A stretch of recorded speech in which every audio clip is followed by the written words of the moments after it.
Hello, everybody, and welcome to the Outdoor Collective. Kyle, it feels like it's been forever since we got to talk. We missed 1 week, and the week before that, you was out, and so it feels like I'm sure our audience, our fans, if we can call them that, are are so glad to see that you're alive and that everything's good in your life. How was your Thanksgiving extended weekend?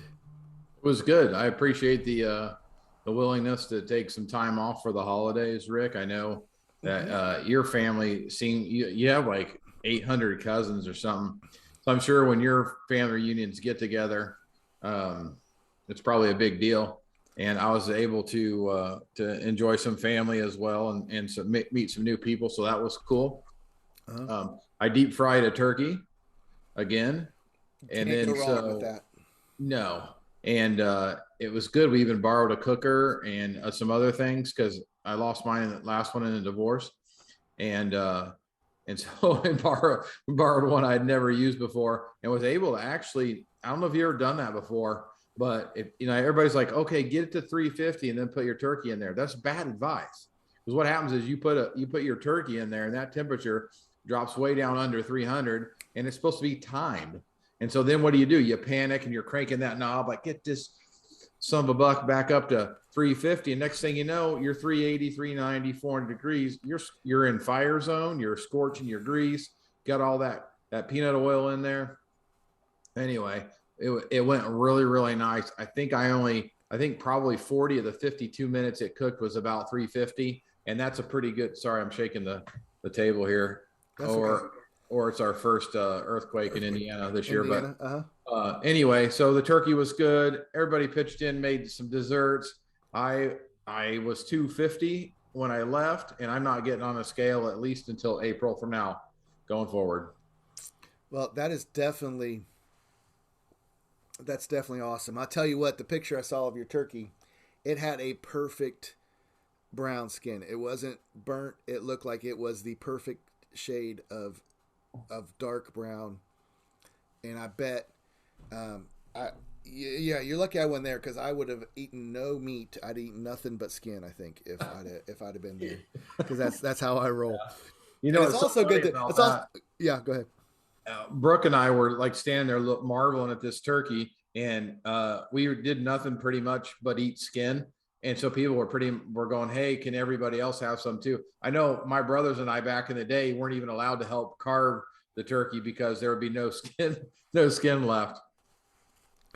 I yeah my uncles brought out busted out the turkey fryer, fried two 15 pounders for our family.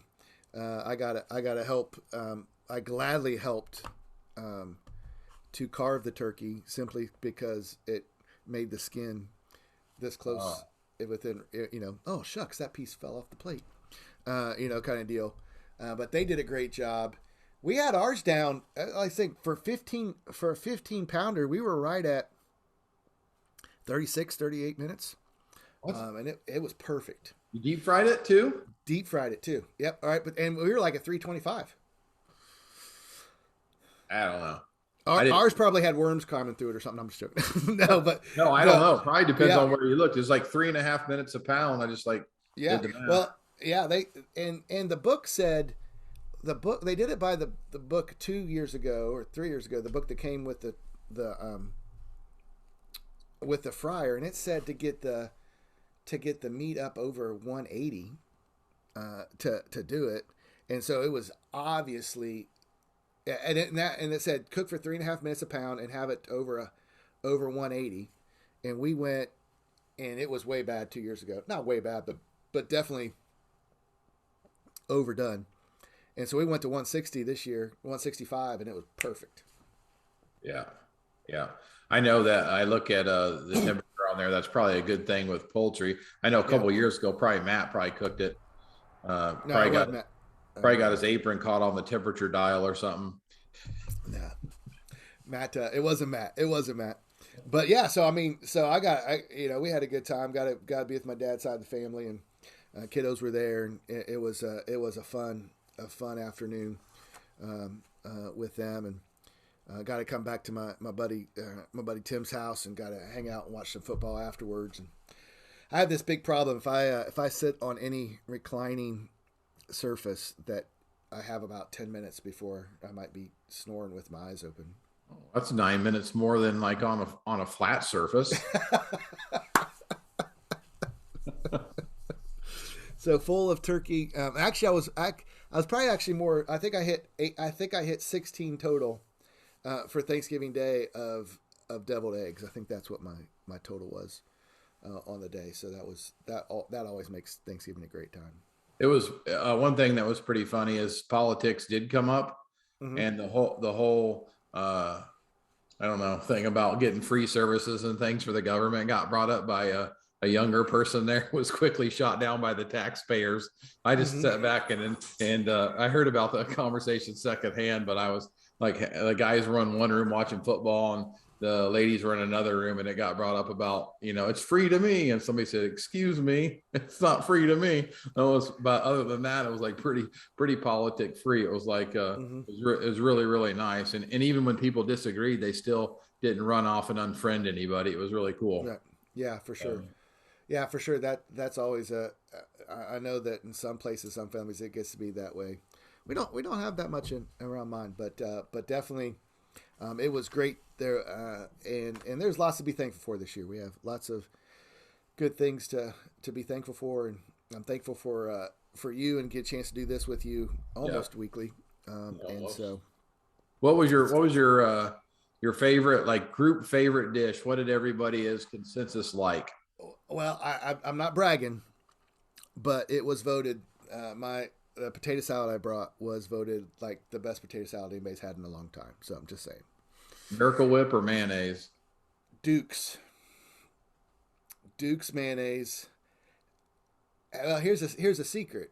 It's it's however much Duke's mayonnaise you use. You also use the same amount Marzetti's slaw dressing. So you put those two together.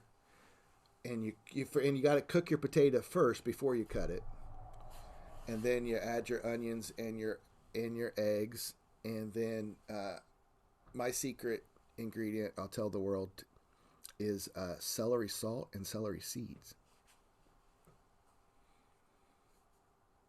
You're making a crazy face, but I'm telling you, it is fantastic. In fact, if you had some of that, I know my aunts told me that I have to bring that from now on. And here's the cool thing. It was actually my grandma Evernham's recipe that I made. So it was kind of cool. So I took it to the Moore. Yeah, I took it to the Moore family, but it's my grandma Evernham's recipe. So, but I will tell you, I am thankful for words that I heard come out of your mouth here within the last 8 minutes, Kyle. And that was that before Thanksgiving you were at 250. So I know that. I got you at 6 pounds, at 6 pounds, at 6 inches shorter than you. I'm not as close to you weight wise as I thought I was. Do you want me to get out my calculator and do pounds per inch? No. I think we've done this before, and it was really close. And I lost. But yeah. So cool. So yes, for sure. So hey. I mean, the weather is dropping. I know you were quick to post that you were trying to see how long you go without turning on your heater. Have you given into the dark side and turned on your heater yet? Yeah, it's partially due to stubbornness, partially due to I kind of like. You are very stubborn, so it's not partially. It might be a lot due to stubborn. Yeah, for sure. I mean, I've got facts and reasons behind. Can you hear my Ale-8 bubbling? What's that? Can you hear my Ale-8 bubbling as I just fill it up in the glass? Okay, go ahead. I'm sorry. I have facts behind, the things that I think. I'm not a feelings-based person and it doesn't run on, what is 100% true all the time. I'm probably mistaken on some things that are, but I have strong feelings about utility usage. And part of it is that if it's cold out and cold in the house, there's a certain level to where it's just me by myself most of the time. I can live with whatever. I got a sleeping bag and I got warm clothes and I just do what I have to do. And it makes me smile to have a $28 gas bill, and a $52 electric bill. And yeah, I mean, I feel good about that. I'm not saying, look at me, I'm, super cool. I'm not saying that. I'm just like, it's fun to not pay the energy companies to me. And that's part of it. But also there was some dispute with the gas company about when I bought the house between the company who built it and myself taking those over. And so I thought, well, I'm just not going to buy gas for 2 months or whatever, because it's all I have is the furnace. I thought about going all year without it. Mm-hmm. But anyway, but no, necessity won out. I do have heat on now because when it got down to 48, I was worried about pipes in the outside freezing up. So I did turn it on. Now it's a balmy 62 in here today. Yep. I think when I walked in today, I was about that. Like I said, I don't know if you can see it over here, my shoulder. We got the live Christmas tree on Saturday night, Sunday. It's still taking a while for it to open up a little bit, so we haven't put lights or ornaments on it. But it's actually sitting right where one of the floor. I have electric floor heat here in the cabin, and so it's kind of like, I think I probably shouldn't have the electric floor heat right underneath the live Christmas tree. Yeah, probably not. Make sure it's at least like a foot away from your fireplace, will you? Yeah, it is a foot away from the fireplace, but a foot and a half. But so I have one of the two here turned off. So when I walked in, it was a bombing 61 when I walked in here. But I have a full cord out of my front porch of split wood. I saw that. Looked nice. Good job. Good work. So that was some pretty cool stuff. So here probably after we close up, I'll strike a match and have it nice and toasty while I finish up the evening here. Good. So hey, when you're talking about like cold weather, camping, cold weather gear, cold weather in general, like some tips to stay warm when you're in camp, I think are probably appropriate to throw out there to the audience. Oh, today. I think it's a great thing for our podcast. Hey, let's first of all let's talk about let's just talk about flat out being outside. Yeah, does it make sense? Like we'll get to camping in a minute, but hey, I know that last year one of the big things, and maybe it's been a couple years, and I just was slow and didn't note it till last year. But last year one of the big things was where there's like Santa hikes or Christmas hikes kind of thing. People dressing up like Santa Claus and going on hikes and stuff in the woods. I know we don't have to get onto your feelings of that. We don't want to hurt anybody else's feelings. But it is kind of one of those things, especially as I look at the different hiking groups that we're part of on Facebook and stuff. Getting out and being outside in the wintertime is definitely an awesome, wonderful experience. I think I saw somebody post this week, like, hey, I'm a long time camper, but this is going to be the first year I try actually winter camping or winter hiking or I've hiked for a long time, but I've never done winter hiking, and asking about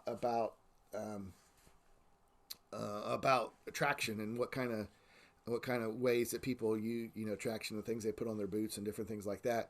But for me, I honestly think it's more about what you put on your body than your boots. Most hiking boots, unless you're out in the mountains, most hiking boots, especially here in the tri-state, that have any amount of traction or tread on them are going to do you just fine.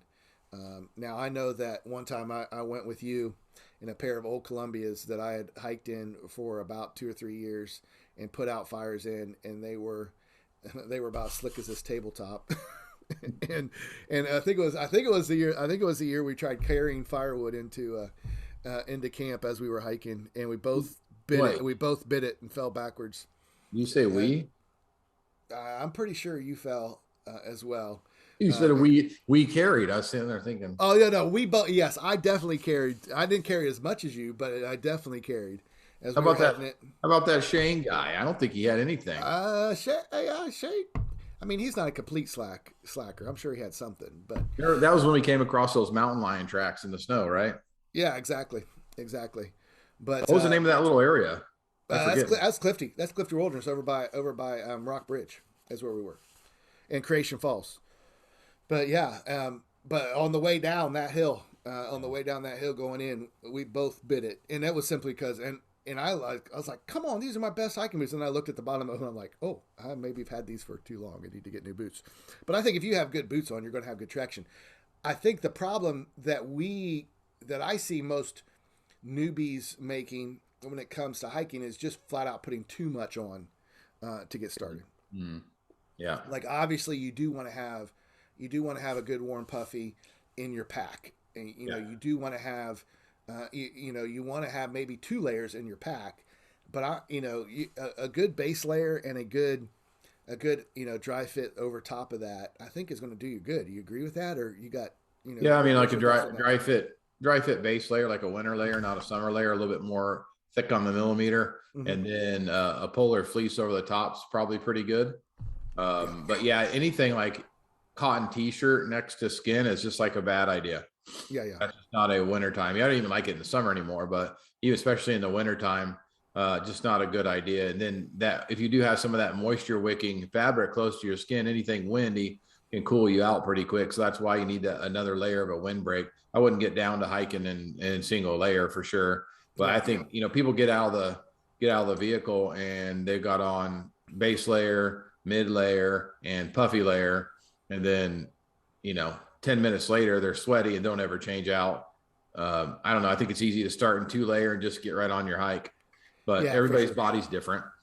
Yeah, I think you put up with a little bit of cold right at the beginning, getting out of the car, or not even out of the car. I mean, get out of the car as you're getting as you're getting your gear ready, as you're talking, as you're waiting on, you're waiting on Rick to show up because he's always late. Have your puffy coat on, that kind of thing. But when it's time to go, take that puffy coat off. Take that down, whatever down you got on. Even if it's a vest, like get it. You don't want it. Good merino wool base layer with a nice t-shirt, a nice thick shirt over top of it. It's going to do you right. And you're going to want some head cover. Well, I guess I should say this. I always want head cover. I know, Kyle, Yeah. you kind of don't, but head cover is going to be good. And get something you could take off to cool off on your brakes and stuff. Sometimes it's good, but Yeah. but and what's your thought on gloves? I don't know. I I got it. I mean, I like to do trekking poles. I've been battling this left knee issue for, I don't know, 2 or 3 years now. It just seems like if I take them, I don't have any issue. And if I don't take them, I do. So I trekking pole quite a bit, and I don't like to lash them to my pack. If I got them on me, I like the arm workout a little bit better to help me out. Yeah, for sure. So I definitely glove it. But I don't wear mittens too often. I just wear like gloves, but if you gloved and mittened it, that would probably be acceptable out in the, or just mittens anyway, where you can hold your poles and get something over there. But I mean, the number one thing too is to think about is when you stop, put your puffy on. When you go again, take it back off. Those types of things to keep it out.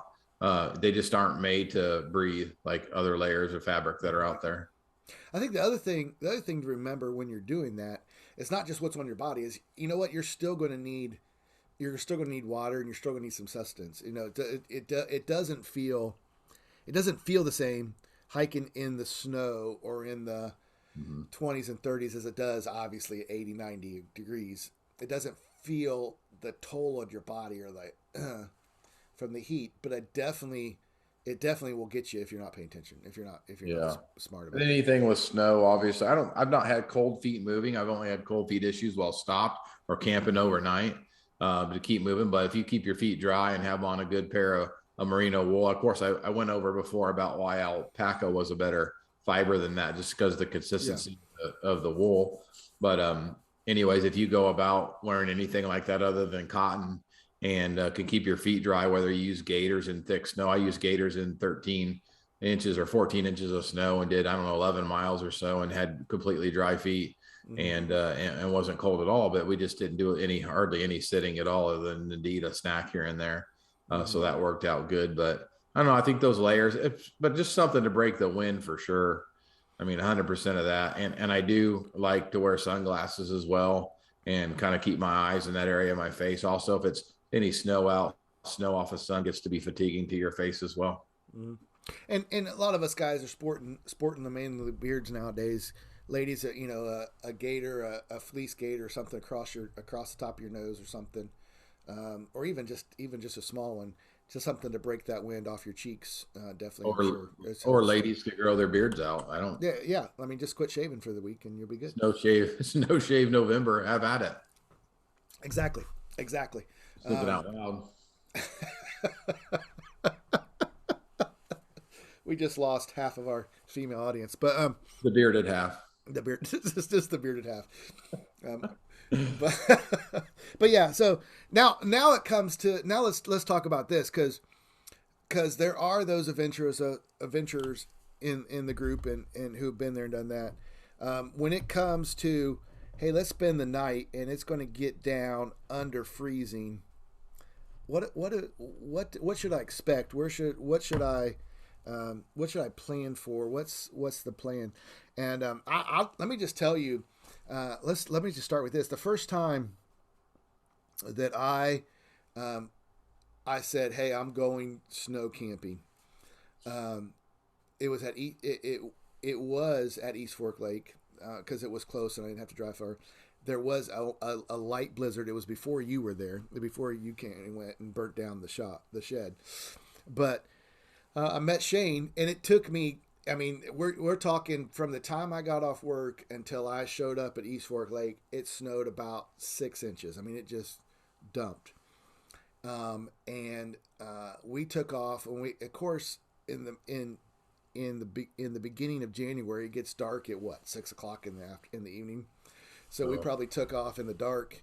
I know we took off in the dark. Yeah, 4:30. It feels that's what it's getting dark now, but in January it's a little bit later getting dark, but we took off in the dark with our headlamps on, and we get to the campsite, and it's right at 25 degrees. We're like, yeah, this isn't bad. Let's get a fire started. But it had been so cold the 3 nights before that all the wood around was literally, it was frozen. Like it was frozen. And we had fire. We brought fire starters, and we had our fire starters were going, and you put the kindling on top, and you get a little bit of kindling going, and the wood that you had above the kindling would start defrosting and like dripping, like it was dripping and putting out the kindling, kind of deal. So those are things, and it got down to a part where it's like, you know what, let's just bundle up, have a good warm supper, get in out of the wind and just call it a night kind of deal. But what I remember of that was just that idea of once you stop, you got to do what you got to do at that moment to be as warm as you possibly can. Because once you get cold, it's hard coming back from that. Yeah. I mean, in thinking about those things, the fire part of it's nice, but you can't, it's super hard to keep going all night and get any rest and to get close enough to get heat for that. No one's carrying a sleeping bag. Like if that's I've lost a piece of gear that luckily got fixed, but I lost a piece of really, really nice gear to flame and getting close enough to where you can get it out of there. It's just too big of a risk, especially if you got any cedar in there or pine, anything that's going to pop a lot. Yeah. Like you're going to lose some gear. So it's better off at some point to just tuck in for the night and do what you got to do to get out of the wind and stay warm, taco up, add extra layers if you have to. And Rick, your favorite trick about bottling water and putting it in an Nalgene and throwing it down there. You probably came up with that on your own. I appreciate it. I definitely, that I learned that night with Shane. We had our little stoves out. We boiled water that we cooked I forget whatever we cooked in water, added the hot water to it, made more hot water, filled it back up in our Nalgene's. I think we even put it in a tube sock. I think we brought a tube sock just for it, stuck it in a tube sock, and stuck that in the bottom of our sleeping bag. Yes. And I tell you what, you put that next to your feet with socks on it, it warms you from toes to the noggin. That kind of deal. A couple other things that definitely you want to do if you're sleeping outside in the cold. First of all, is any blanket, if you, any size blanket that you can put that you're cool with carrying, take it and put it in your sleeping bag with you. It adds another layer and another amount of warmth to you. If you feel like you're getting cold out the bottom, you can lay on top of it. and it adds that it kind of breaks that from going down. But it also, and I think one of even the most important things is it fills up the voids in your sleeping bag, Mhm. and it's those voids that get cold, and so then when you turn or you move your leg, you go from this area in your sleeping bag that has been warmed up by your body temperature into this cold Yeah. void kind of deal. And having that blanket in there, it actually collects that body heat even more and takes away those voids. Um, and then and Kyle, I think the trick that's just as impressive as the Nalgene's is whatever you're going to wear the next day. If it especially if it I mean if it's not wet because it's if it's not what you wore on the way in and it's dry, putting it in your sleeping bag that night does that same thing. It fills the voids, and then it's warm because it's in your sleeping bag. It's not Yeah. sitting out in your bag. It's not outside your tent hanging on a tree. It's not even in your tent next to you. It's right there. So it's warm when you put it on, and you can put it on while you're warm. You don't have to Yeah. unzip your sleeping bag and get cold and then put that on as well. Yeah. I mean, you could even wear those to bed that night. Yeah, for sure. Or, But hey, but if it's too much, if it's too much and you get too hot, if yeah. it's too much, just keep it in your sleeping bag. Let it be in there around you, and Like that kind of thing. insulation, Yeah. especially, yeah. I mean, I remember that time we woke up at East Fork and I hung my pants up because I couldn't, they were so wet. I wasn't going to get in there. I had another dry pair. Then the next morning I went to put them in my bag and they were so stiff, they wouldn't even fold into my bag. Right. Exactly. They were like Exactly. hard plastic. It was crazy. Exactly. I mean, yeah. And so you like again, once you get cold, then your body has to work overtime to get warm again. And so anything you could do to stay to be warm is that. At the same time, you don't want to be in your sleeping bag sweating because you have 17 layers on as Yeah. well. Yeah. There's some good middle ground to that for sure. And just looking at your bag rating, I mean, a 30-degree bag isn't 30 degrees. I'll be fine. It doesn't work like that. Mm-hmm. Those ratings are generally under what a comfortable rating is. I see reviews all the time. People are like, hey, I took this down to 20 degrees and it was fine. That's a lucky. To me, I wouldn't count on that unless you really know your gear and have tested out those things. That don't take it out of the thing. Go, oh, it's only going to be 34 tonight, so I'm going to take a 32-degree bag. It Mm-hmm. doesn't quite work like that. Now, if you did an inner fleece bag, warmer clothes, wore a hat, wore your gloves, socks, boiled an Nalgene in there. I think my favorite tent camping trick is like if you got to get out and pee, I would just pee in an Nalgene bottle and put that down by your feet again too, because that urine's going to be 98 degrees, and it sounds crazy, but it's going to be 98 degrees, and that's down there by your feet. It's adding another heat source to it. And of course, if it's sealed in an Nalgene bottle, the thing is just make sure you use somebody else's Well, Nalgene, not your own. I was going to say I am not smart enough to remember what Nalgene I peed in and which one I don't. So I use a Gatorade bottle if I want to pee, um, but that's the and you can make all your jokes online about Gatorade bottles versus Nalgene bottles and the manhood that it takes, I'll have a um, poll up by morning. but uh, but that's just something you can think about as well. Ladies, I'm sorry that you don't have that convenience either, but again, staying warm is a thing. I know that first night that I did it, we woke up, Shane and I woke up, pulled out the thermometer. It said -4. Yeah. So it dropped 25 degrees that night. And when we woke up at 8 o'clock in the morning, it was -4. And I'll tell you what, being able to get out of a sleeping bag with as much warm clothes on as you can makes a huge difference. Makes a Yeah. huge difference. Yeah, for sure. One of those mornings where like, yeah, I've had that. I think it was maybe the temperature was probably 10 degrees and wind chill was 20 below. Or sorry, the regular temperature was 10 degrees below, and with the wind chill it was 20 below. And I did not want to get out to do anything for a long, long, long, long time. Mm-hmm. Yeah, for sure. Although I had to get out and go start my truck to make sure it would start the next day on my way out. It was still cold. I remember I actually had a tarp and I rolled up in that thing like a 7-layer burrito on top of what I already took. And was already out there in a really nice sleeping bag too, but it wasn't enough. But I don't know.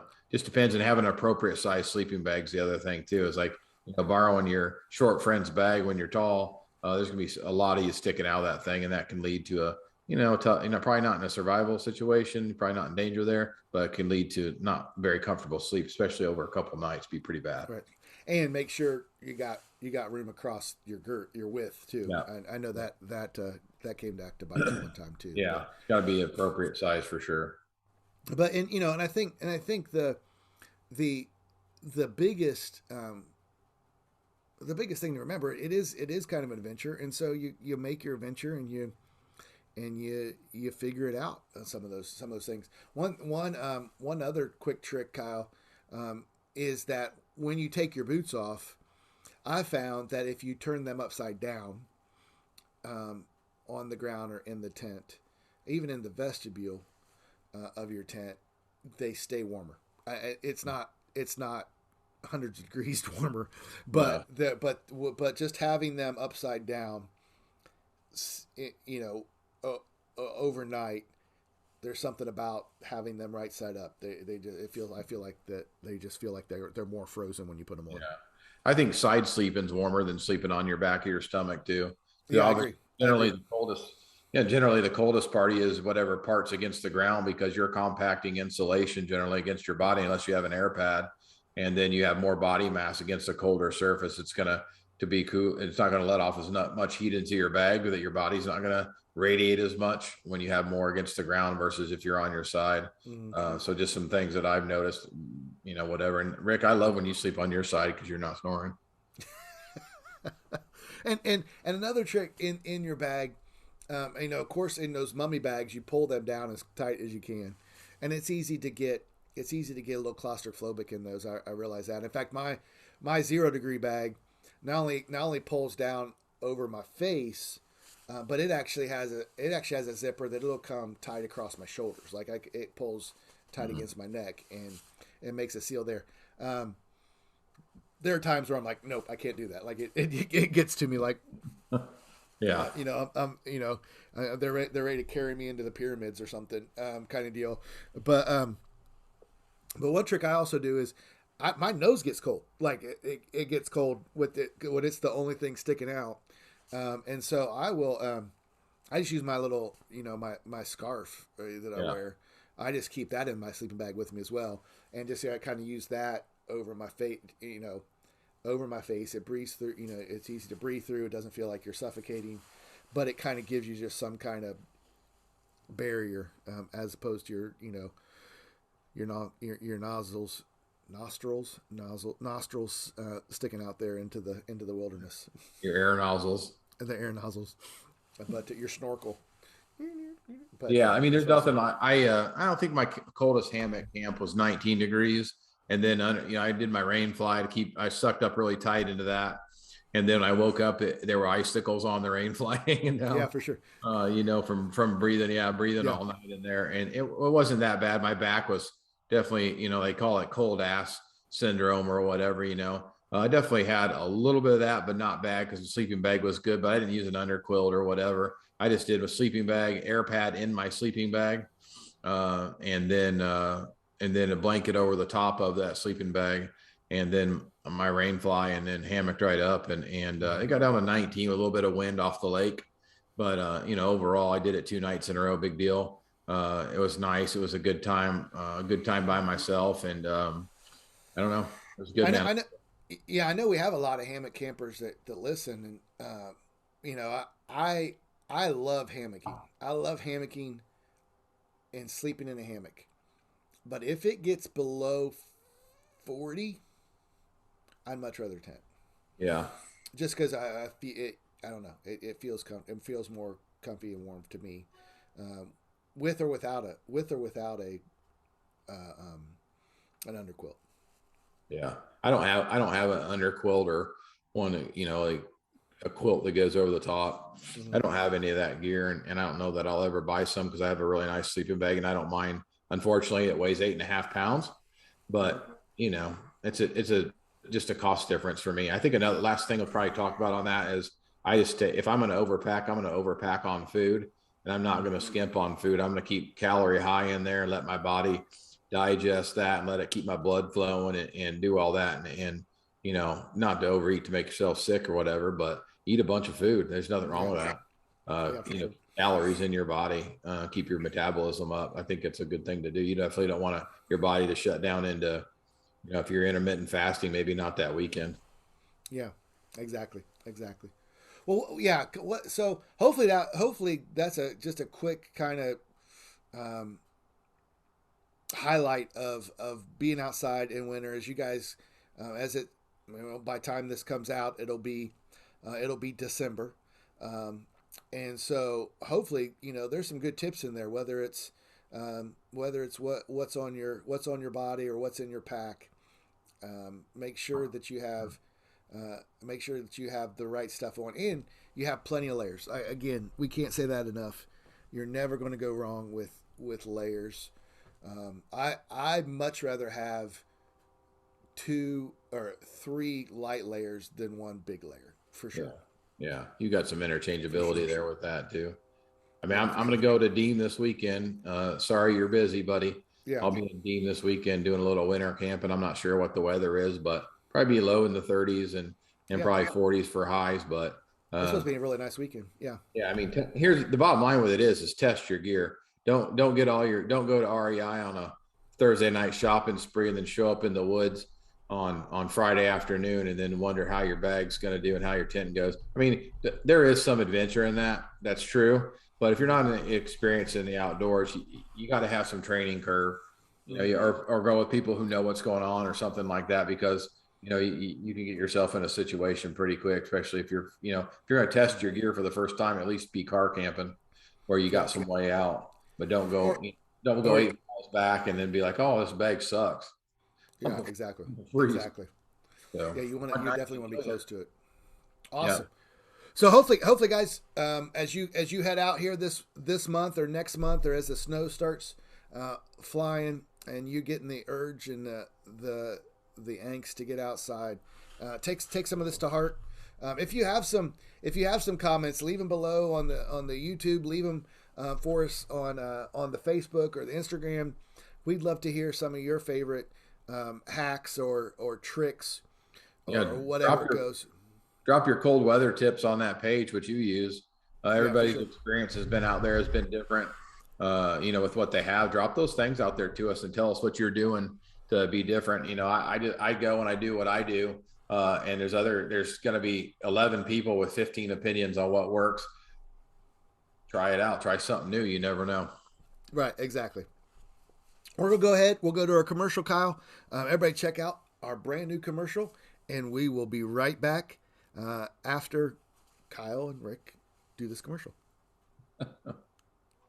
Welcome back, everybody, to the Outdoor Collective. We are back after that great new commercial.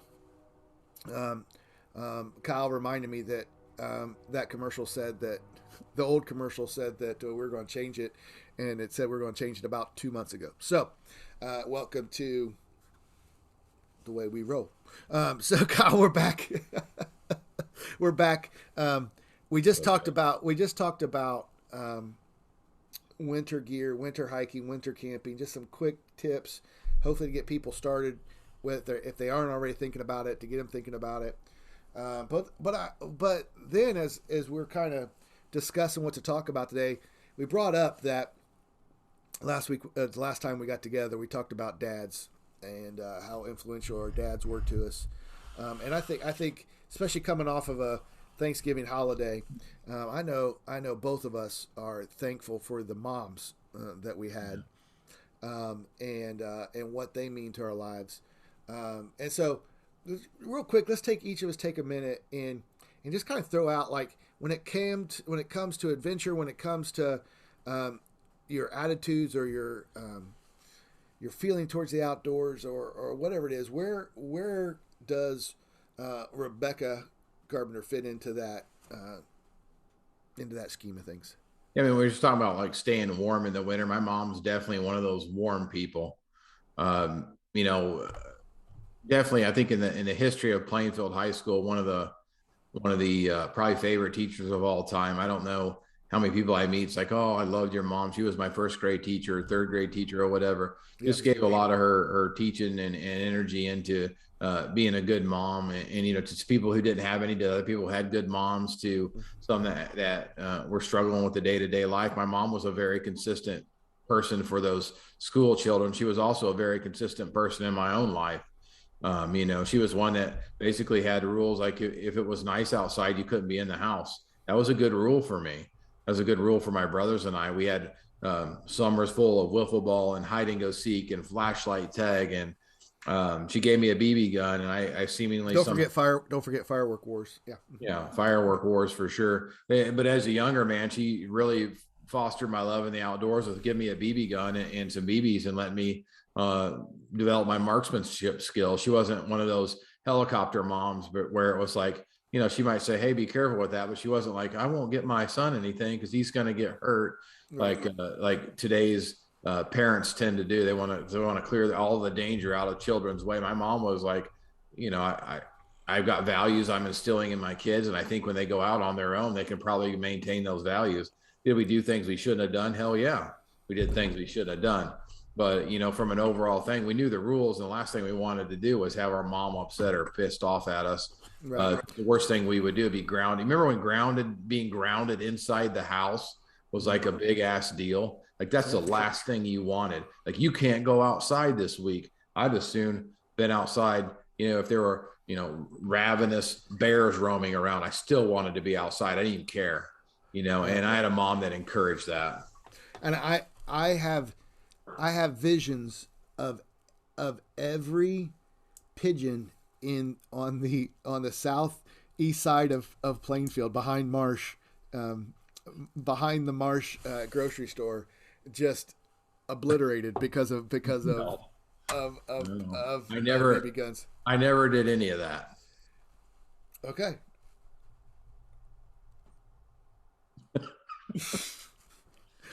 Hey, I will tell you, like, not at Marsh. I'm saying behind the Marsh. I'm saying, wasn't the Marsh right on the other side of the, like, it was your house and then the creek and then the Marsh? The Bottle Rocket Creek. I'm just saying, right. Like, my BB gun days were over when we moved into city limits. That's what I'm saying. Like, I was younger. All my BB gun shenanigans were younger, which includes the one still in my brother's head. I love it. I love it. I love that he can't walk through the security gate at the CVG. He's like, it's my head. BB. BB right there. But yeah, that's and what's awesome is what I've always appreciated with Rebecca is that the sense of wonder that she always has. Like she is always excited or always happy to see something new or to experience something new. Yeah. She has that I can see it like it's like she's right here in the cabin with me. Just her big eyes and her excitement and that love of adventure, that love of new, that love of, you know, just. I think I learned my experiencing. Yeah. Yeah, no, 100%. I think I got my love of conversation, and maybe, I don't know if like being an extrovert is something that's more innate than it's learned, but I do know that I got a lot of my sense of conversation and wanting relationships with people from that point of learning from the way she interacted with us. You know, if you ask her one question, she's likely to turn around and say, "Oh, enough about me. What about you?" You know, or anything like that. When you've been talking, she's been asking you about you for half an hour, you know, and she knows she'd know who your brothers and sisters were. She'd know, you know, how your mom was. She'd know how your dad was. And she was just in tune with all those things, and really was just like, especially in the education in Plainfield, was a beacon of the community there. And you just knew what you were going to get with her. She was a dependable mom. She was single mom for a long time. With 3 boys and basically a brand new house on a teacher salary, you know, back in 1984. And all 3 of us grew up to be the guys and the men that we've turned into. And all of us played college sports at some point and have, you know, successful, happy lives of our own. And, you know, a lot of that is the majority stake in that is having a stable mom who invested more safely invested more in her kids than what she took on her own. She was not a selfish parent. I even think sometimes, just to add on, I even think like my mom has a smartphone now, and when you go see her now, she's not even on the thing now. And I don't think back then she would have been. I think a lot of parents, I'm not saying just to women, dads and moms. I was just eating out tonight and watching a couple on a date there that didn't even talk and just stayed on their phones the whole time. That looked like a ton of fun. But she's one that would have been more invested in, the kids and whatever they're doing in the wintertime. We weren't outside a ton, but in the summertime, she always wanted to know what we were doing. She's with friends and always accessible, but she wanted to make sure we had that outdoor life and thought it was good for us to be in the outdoors. I got to tell you, it was. I loved it. I mean, I tell you what, it like you said, when it comes to that sense of wonder, I do see it in you sometimes when something cool happens, or usually it's something stupid that I did that we don't die from. But you get that same face that she gets when and it's kind of things like it's the faces that I see her, that I've seen her make when her grandkids have done something cool or she's proud of them. That kind of thing. And it's just that kind of lights up the room kind of deal as far as that goes. That's really cool. I mean, you can definitely see that as far as. But your mom and my mom are individual women, obviously, but they're gray areas. They share a ton in common in that, and a lot of that too. I see your mom often in a year, sometimes a lot, and sometimes not at all. But when I see her, it's just like, the very first time she's ever met me, or like between that and this long lost best friend too. It's amazing how she does that. So, but what was your mom influence in your life? Well, the easy answer is my personality wise, the laugh, joke, have fun, entertain, is completely from my mom. But at the same time, the adventure part is I see that as well, or just the being able to go with it and make it happen. Hey, you know what? We're in it. Let's be in it. One of her favorite stories is there, and she went to college at Cincinnati.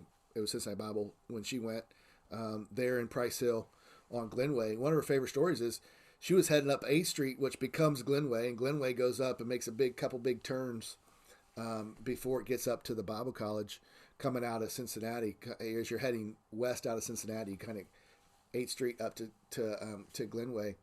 And she headed up that hill, and she got about a mile and a half up the hill right before the school, and ran out of gas going uphill. And she loves telling the story of how she just took her foot off the brake and let the car roll backwards and she steered it backwards down the hills to a gas station that was at the bottom of the hill, like with no, and that was before power steering. So as soon as, and that was before that was with power steering. So, there was no, the car wasn't running, and, there was no, and just like, hey, you know what? It had to be done, so I did it, kind of deal. Big old radial tires, and she just as a young 20-year-old just manned up and ran that thing down the hill backwards. But it's kind of thing I could, I see I feel that sometimes, like, hey, you know what? Just hold on and let's go for the ride. Make the best out of it and do that. But she was the same way with us. It was, there was no in-house play. We weren't allowed to have a video game system. Like, we didn't. My friends had several of them. I remember it was a big deal when I was on my way to college. So I was, it was 93 or so. Somebody just gave us, because they were sick of even having it, because it was probably 10 or 15 years old. They had a Pong system, like the original Pong, and gave it to us. And my little brothers thought it was a PS5, kind of, that, bing, bing, bing, kind of deal. Yeah. The funny thing was we caught her on it by herself one night. We came in the house and there she was in front of the TV, just bing, bing, playing by herself. Yeah. But, but it was always, hey, get outside. And I know that, while location was definitely on my dad of where we lived because it was so close to his family, the actual property we lived on and having the biggest yard in the neighborhood, where everybody came, was a mom thing. That's what mom wanted. She expected us outside, and it was the same kind of thing. Yeah, when we were three brothers, but I don't remember her. We get in trouble for fighting, but it wasn't necessarily her stopping the fight. It'd be like she'd wait till we figured it out, and then we get in trouble, kind of deal. Yeah. And there were days, and I remember growing up, there were times where it's like, "Hey, mom, can we wait till dad gets home? Because we'd rather dad whip us than kind of deal." So it wasn't, that was never a, we never got that. Like when your dad gets home, and please don't tell. It was like, please tell dad and let him take care of it. There were times when that that kind of thing, but she and for sure the unpredictability, and just the what's going to happen, or just being ready for anything to happen, and being willing to have fun in any moment. Definitely comes from her stuff. Definitely, my mom did all kinds of things to help support us. I mean, my dad worked, and she was a stay-at-home mom, but it got to a point where, hey, you can't raise three kids on one salary, and so hey, what can we do? And she did everything from cleaning houses to working fast food, and even came up with a new form of entertainment. She dressed up like her and her best friend dressed up like bag ladies, and they invaded birthday parties and office parties and just literally embarrassed people in the middle of Chinese restaurants, and just all and everything. And there were multiple times where she showed up at places I was, whether it was my teachers or somebody that I was at. I was working at the restaurant, and she came in to get somebody because they were having a party. And she did not hold back on making sure that she planted the biggest, reddest lipstick kiss right on my forehead or on my cheek, so that it was stuck there no matter how much I rubbed it off. But it was entertainment. It was about being big. It was about just being big at life. And so, and I tell you what, to this day, she, whether it's running games, whether it's even the way that I speak or preach or teach, kind of deal, a lot of that you can see. I can feel and see her in a lot of that. So that just bigness of it. I think that's what she cultivated, was like, hey, where can I go big? How can I go big? Yeah, for sure. Yeah. It's funny, when I first met your mom, it didn't take a day and she was referring to me as her redhead son. Yeah. So I was like, part of the boys already, she just made you feel welcome on that. And if you look at 6 men that our 2 moms raised, I gotta say, like, judgment be out on me. I won't speak for me, but 5 of the 6, at least, they'll count me out. Very responsible, very adding to the positiveness of this world, raising families, paying taxes, staying out of trouble with the law. I mean, following the way it ought to be done, and role models for their own sons. You look at that, and that describes the boys. And, there's something in common with our moms, and it's no secret in that formula that it came from having moms who would give advice, but also let us make mistakes too. Mm-hmm. And I think if maybe if you count half Matt and half you, we'll get your 5. But but I was waiting a long time to get that joke in. But no, but honestly, but like, I think a lot of it too was, there was a point where I think this is true with your mom. I know it's true with my mom, where it's like, hey, I've taught them what they need to know. Go. A lot of, I've said this a lot of times, a lot of different ways, is you can't prepare the road for your kids. You have to prepare your kids for the road and then just let them go. 100%. And I've experienced that through my mom and dad. I've seen it in your life and through Rebecca. So I agree 100%. Like, definitely moms and moms of faith. Let's not discount that either. No, yeah.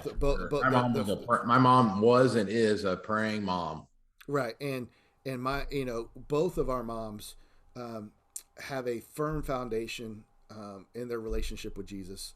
Yeah, and it is, and it definitely is why Paul, Kyle, Rick, David, Matt, and Ben are the way they are. I think that was in the right order. Matt might be ordering David, but that is the reason the six of us are the way we are. Yeah, for sure. I mean, like I've said before, my mom was if you weren't ready for church, she was pulling your covers off. Mm-hmm. And if you said, I don't care, I can lay here and sleep, I'm not cold, she was going to open your window. Right. I mean, it just like, and then water was coming next, probably. Yeah, probably. But you look at the tough times in life where I've definitely, relied more on faith. That's all my mom coming out. Yeah, for sure. And that pushing that she had, they didn't. My mom was not a clear the road for her. She was like, you made your choice, so you get the consequences of it. She was not one to ever drive to school. And like back in the day when you were in trouble, mom went and helped the principal. Nowadays, when a kid's in trouble, the parents are mad at the principal. Right. Like a complete reversal of what we had going on back in the day. And I don't know if it's good or bad. Time will tell, and history will be the judge of the society that we are now. But I got to tell you what, letting people, I raised my kids to leave the house. It's like, what'd you have them for? So they live with you forever? Like, I don't think that's the majority of what society revolves around. But if that's what you want to do and your kid's happy with that, have fun. I'm not going to tell you how to live your life, but I think society works best when people get raised up under careful consideration, allowed to make their own mistakes, and move out and try things for their own, then eventually have their own kids. If you don't like the way you were raised, raise your kids different, but go do it. I think my parents were definitely like that. And I would bet, and I can say this, A, because I've seen it in my mom, and B, because I know your mom. They raised us for us to leave and to be men who lead our families. Yeah. But at any time, any way possible that they possibly could, they had our backs. Yeah. If we needed them, where we needed them, there was always, we always had a place that we could go. Like, I didn't have to worry about if this falls through or if this fails, or you know what, if I, if for whatever reason I lose this house, I knew I had a place that was safe. Now, once I got there, would she be putting together a plan to help me get back on the ground and get out? Yes. But there was a place. There's always a place for me, no matter when and no matter where. Well, I remember, playing college football. I remember her calling me and saying, "Hey, you better come home this weekend. Your brother's in trouble." So I had to go home and talk to a few people that he was in school with, and some things out in a special way. That's what she was willing to do. He made his choices, and she wanted him to, have some results from that. But she also knew getting me involved was not going to be easy on him either. Mm. And I think, but I think they lived out this great. I know they lived out this great was. There's a difference between saying, I'm going to take care of this, or I'm going to fix this for you, or get you out of these consequences, and saying, hey, you know what? This was your decision. This is the consequence of the decision. This is where you're going to, this is what needs to happen. Yeah. But that doesn't mean that I'm not with you in that consequence. Yeah. I think that makes sense. Like they never left us. They never pushed us aside or said, hey, you made a bad mistake. Bye. You're no longer my kid. Yeah. Or fix it yourself. It was, you did this thing. Here's the consequences for that. Mm-hmm. But guess what? I'm gonna be standing next to you in those consequences. Yeah, for sure.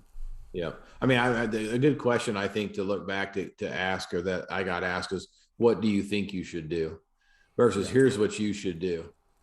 Right. There's a striking difference between the two. Oh yeah, for sure, for sure. That's awesome. I tell you what, we could probably talk about our moms another hour and a half. But how awesome is it that not only we had dads and what our dads meant to us, but then as far as what our moms mean to us as well, and a chance to do that. I had a lot of hey, I liked hearing you talk about your dad, and I have a feeling that we're gonna get the same thing when it comes to talking about our mom. So that was fun, and definitely, Mary Lou, I am thankful for you, and Rebecca, I know Kyle feels the same way, and so we want to thank you for that for Yeah, sure. for And sure. try not to get too emotional here, but yeah. No, everybody, I would just say this week, don't be shy being outside. I know it's been a little bit cooler and all that. Do some research, buy some merino wool, buy some good gear, get out there. Just, the outdoors is nearly perfect. The only thing missing is you, and that's especially true in the cold weather. So enjoy. By the way, wintertime photography around any sort of frozen waterfalls or all that, man, tops for the year. Exactly. Hey, So. text your mom, call your mom, tell her you love her, tell her she means a lot to you, and that you're thankful for her. Have a great week, guys. We'll talk to you later.